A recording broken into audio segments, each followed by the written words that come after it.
पापड़ खिया के झापड़ मरला ए नंदी के भैया। पापड़ खिया के झापड़ मरला ए नंदी के भैया। तोहरे फिक्रिए देहिया गलल ए नंदी के भैया। तोहरे फिक्रिए देहिया गलल ए नंदी के भैया।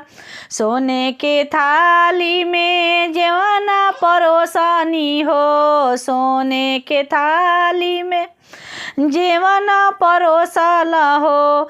जेवे से पहले कहाँ गइल ए नंदी के भैया। जेवे से पहले कहाँ गइल ए नंदी के भैया। पापड़ खिया के झापड़ मरला ए नंदी के भैया। पापड़ खिया के झापड़ मरला ए नंदी के भैया। सोने के लोटा में गंगा जल पानी हो। सोने के लोटा में गंगा जल पानी हो। पिए से पहले कहाँ गइल ए नंदी के भैया। पिए से पहले कहाँ गइल ए नंदी के भैया। पापड़ खिया के झापड़ मरला ए नंदी के भैया। पापड़ खिया के झापड़ मरला ए नंदी के भैया। लौंग इलायची के बिड़वा लगवनी हो। लौंग इलायची के बिड़वा लगवनी हो। खाए से पहले कहाँ गइल ए नंदी के भैया।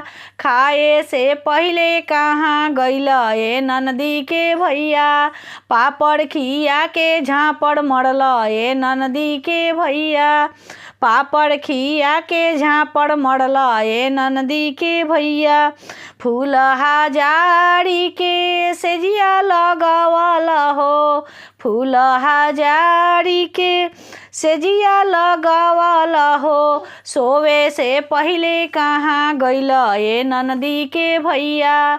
सोवे से पहले कहाँ गइल ए नंदी के भैया। पापड़ खिया के झापड़ मरला ए नंदी के भैया।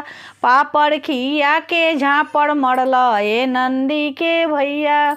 धन्यवाद।